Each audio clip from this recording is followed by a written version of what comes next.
Hey Shaun, it's Garrett. Hope you're alright, buddy. I thought I'd just quickly put together a little bit of a video to help you through your portfolio for the moment. We've got a couple of things to catch up on first before I do this. So we need to get your induction record signed off, and then we need to upload it onto your portfolio.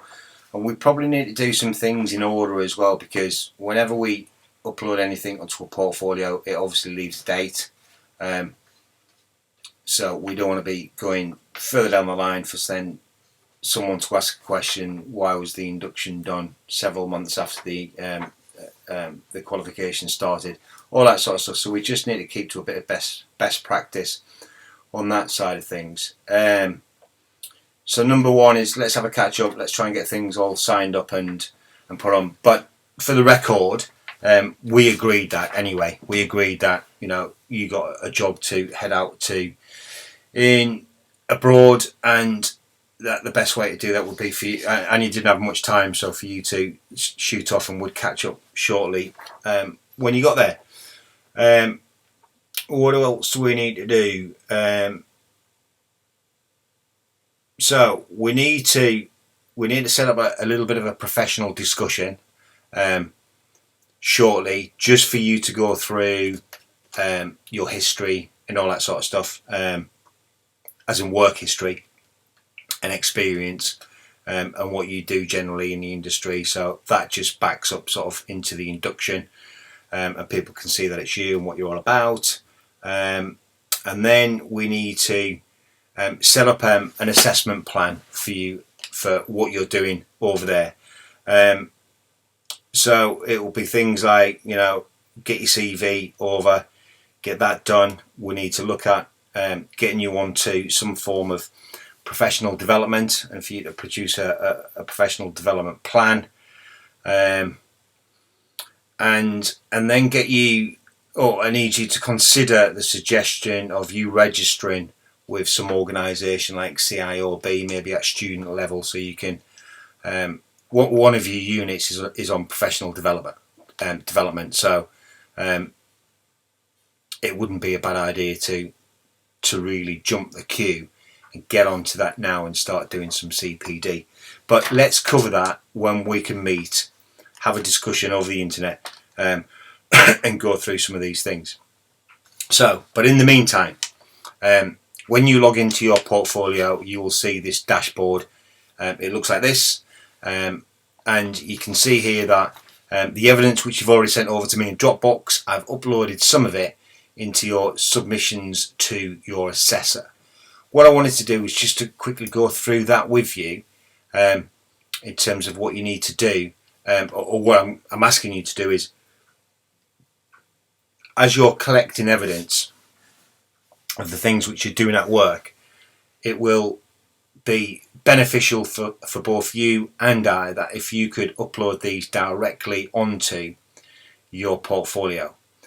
At this moment in time, you'll see this is your dashboard that we've got here, and you'll see in here like things like resources are not there. I haven't done much on evidence in your e-portfolio, assessment plans and feedback from your assessor, and contact log and all that sort of stuff, because I don't know how to. On this is a new portfolio which I've never worked before, so I haven't got any experience on this.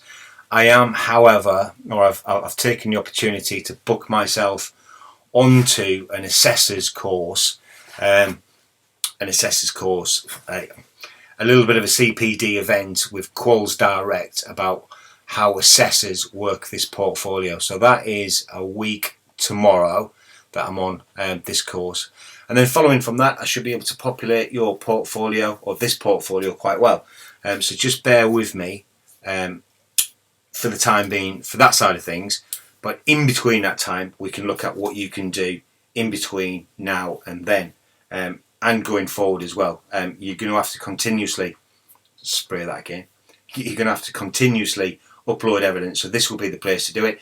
And as you can see on here, it talks about the date, well, it states the date of when that evidence was actually uploaded. So you know, if you're continuously doing that as evidence comes through, then that looks a lot better than it looks a lot better than everything being uploaded or dumped into your portfolio over the course of a couple of days, sort of thing. So it's best that we continuously do that. So how does this work?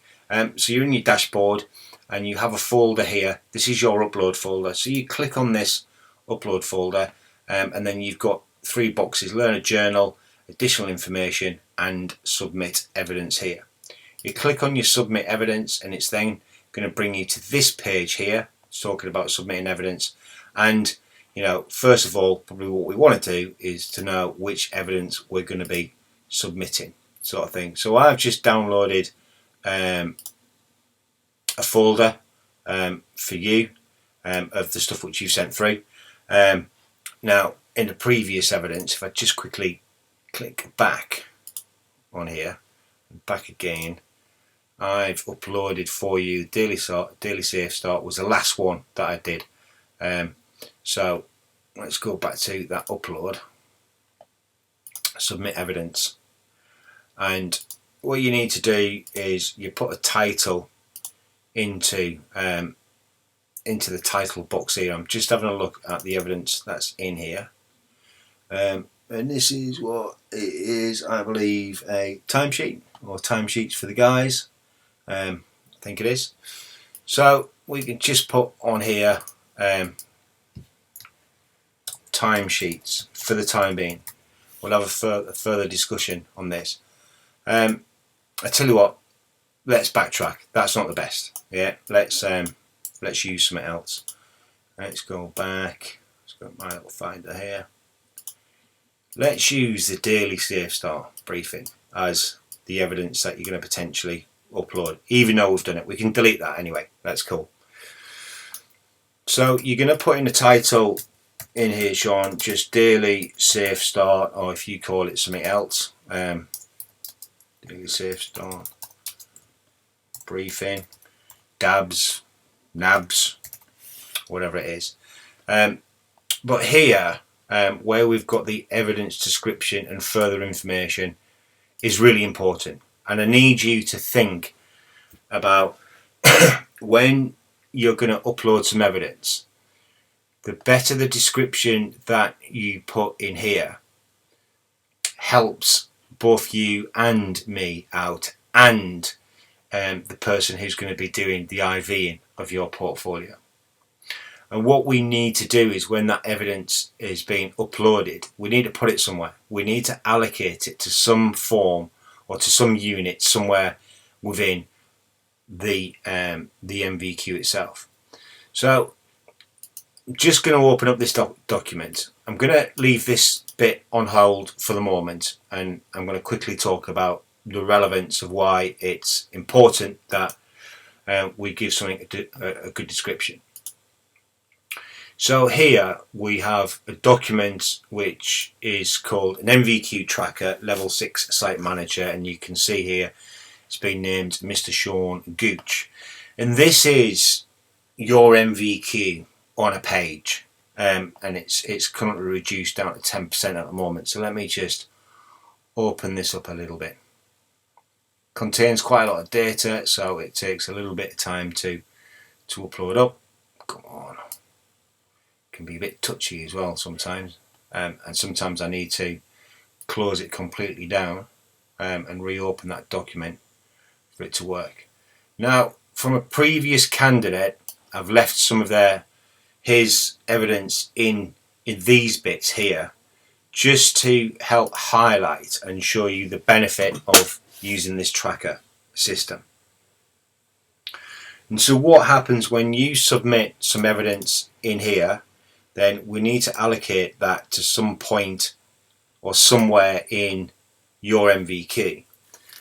But what we need to do in an NVQ is to be as smart as possible in terms of that maybe one piece of evidence actually covers quite a lot of the criteria. It might go into other parts of the unit, in several different places, which is great, because when that starts happening on a regular basis, your portfolio comes together with a fairly minimum amount of a portfolio size. We don't need a portfolio like this big to demonstrate your competence in what you do.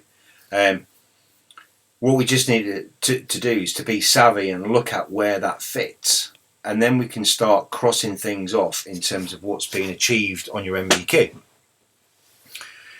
And so if you look at it in a way, and I'm going to open up another document which looks at your NVQ in a slightly different way. This is your NVQ here. Yeah, so you've got in total, just a sec, you've got in total 19 units to get through, which is this here. It's the 19 units. We're just looking at it a different way, and we've got everything in here on your 19 units. It's all in there, all the criteria, learning outcomes, all there. We start from this list, and if we used this list alone, just in that format, it'd be pretty hard to keep a track on what you've done already, and where there's any gaps and any areas which we might need to focus on in the future, sort of thing. With it being such a big NVQ, with a level 2, you probably, on average, you've got 4 units on a level 2, sometimes 5. So it's not big, so you've only got this bit to look at, and you don't really need to go into the technicalities of using an Excel sheet to keep a track on things. But with this, it's a big boy sort of thing. So it helps us go through and keep a track on what we're doing. So going back to that page which we were just on then, what really helps is when we put in a good evidence description in this part of the submission aspects of the evidence. It really helps us then, helps you, me, and the IV to then allocate that evidence to any areas that we can find in this NVQ.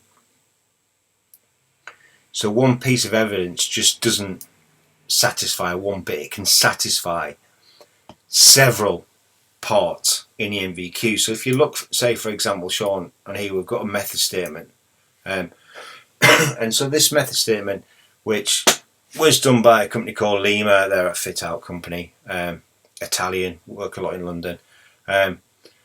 We've got here of what Alessandro, sorry, I'm just going to shut my door. We've got what Alessandro submitted, and in here we've got, let me just open this up a little bit. It's got develop, maintain and encourage working relationships to promote goodwill and trust. Well, it just so happens, if you look at that method statement, it says give appropriate advice, about the evidence for this unit. This is asking for give appropriate advice and information to relevant people about the occupational work activities and associated occupations involved. That method statement will actually sit in there as a bit of work evidence and contribute towards that particular criteria. It also then, when you look through the NVQ, and we've got inform relevant people about work activities in an appropriate level of detail with the appropriate level of urgency, we've got here, it sits here, communicate on the following work activity information to relevant people following organisational procedures, appropriate timescales, health and safety requirements.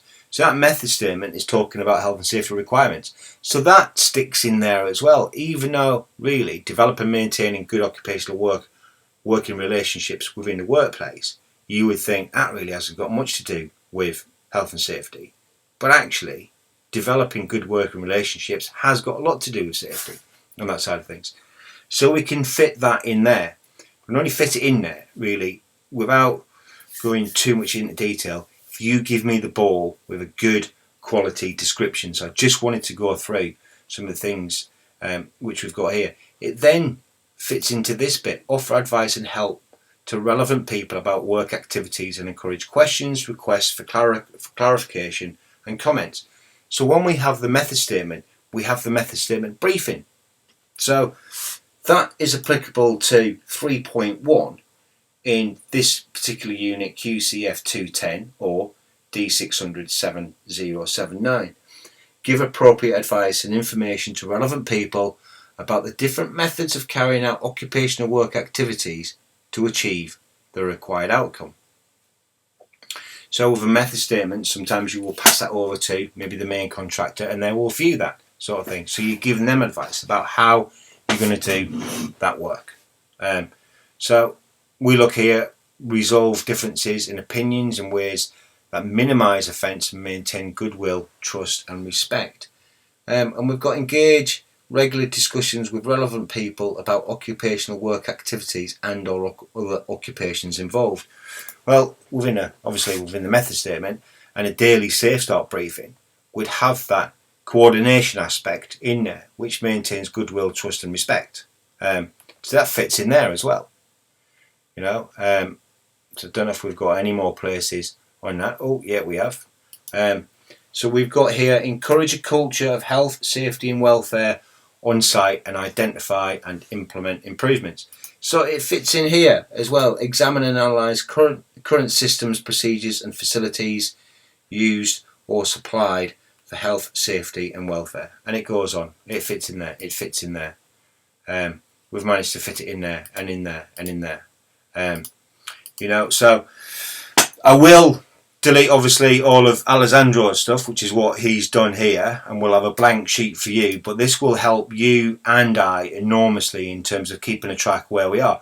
And what we effectively want to aim for is around about 3 different bits of evidence in each of these boxes. With some of them we can only put in one. So say for example, where we have this one here, it says explain the principles of equality and diversity and how to apply them when working and communicating with others. So that's a knowledge question. So you completing your questions gives that a tick in the box there. We would then put that down as written questions, and it go in there, and we'd then just box that off, put it down as green, and that would be done on that side of things. And we can then say we've done that, we don't need to go back to it again. So hopefully that explains that bit of why I'm talking about making sure that we give a good description in this box about what the daily safe start is. So first of all, if you to look at, well, what is the evidence? So it's a daily safe start briefing. Why are you using it? What's the purpose? And any other information that we can put in there, how you find it beneficial, and if you know any of the units of which you feel as though that this would fit into, then you can also talk about that. You'll have this tracker through. You would say it would definitely, that daily safe start would definitely fit into developing and maintaining good occupational working relationships, because you're talking to people all the time. It'll fit in a whole load of different places, identifying and enabling learning opportunities for work teams and all that sort of stuff. So and then what we'll do, once we've started getting some evidence in and we start seeing this coming together, which won't take long at all, Shaun, to probably box off one unit, we'll have a professional discussion on each unit sort of thing, and we'll go through some of the things first, and then we'll just talk about how you do this in your working environment. Nice and simple, not really complicated, and nice and relaxed. And we can do that on Zoom or Teams or whatever you like, sort of thing. So we can sort that out. So going back to here then, so the evidence which you want to put down, I can send you some example text if you like, but what you need to put down, but I'm just going to put down for the moment, just to show you what you need to do to upload your evidence. You then go into add files, and I think your safe start was somewhere like that, so you just choose your safe start, you upload that into here, and then before you can go anywhere else, you need to go to this button, start upload. You'll see those little boxes that have just pinged it up onto their website, and then you go into next. It's then got a description of what it is, your daily safe start briefing, evidence description and further information. we could delete that at the other end and just get rid of this and do it properly, but for the purpose of what I'm trying to do here. And then it's asking you for a declaration. You just got to click on that box. I declare that all work submitted is my own work, and then finish. And then you'll see this pop back up on your home page, and I will also receive an email from the system. Not that one. Do it as it taking its time to come through, so we'll have a look at this. And you can see 30th, which is today, we've just uploaded a daily safe start briefing. So hopefully that works for you, Shaun. It gives you a bit of context in terms of what we need to do in terms of describing the evidence that you're sending through. Makes it easier to allocate it to as many parts of the NVQ as possible. The more stuff that we can do like that, which is more of a holistic approach, means the quicker that we get through the portfolio on that side of things. And then, as I say, just to recap on that, we will then have a professional discussion on each of the units as we start getting the evidence through. If you're stuck for a little bit of time at all in your portfolio here, you can go into all of this and have a look at it all about the NVQ. It gives you all this information, which is exactly the same as what I will send through to you, but you'll see it that way rather than that way. And then you've got your knowledge tasks here. So if you wanted to start answering any of the questions, which I will cover this in an assessment plan for you, and we'll look at some of the different ones which we want to start hitting first. You just click on one of these and then start putting your answers into that. But as I say, we'll go back through that properly when the time comes in the next week or two, or when you've settled in okay within your workplace. So at that, I will love you and leave you. Hopefully I've clarified a few things, certainly on this, for you to be able to start uploading some evidence. Put it into here, it'll look a lot better with the dates. If you upload something tomorrow, it's continuous and all that sort of stuff. But in the meantime, I will get your assessment plan over to you, and then we'll box off your initial induction. We'll get that sorted out. And if you want to jump onto the CIOB website, maybe look at student membership on there, or if there's another professional body within your trade area, then maybe jump in with them. You certainly have, we go into knowledge tasks, certainly got it in here: establishing, monitoring, controlling.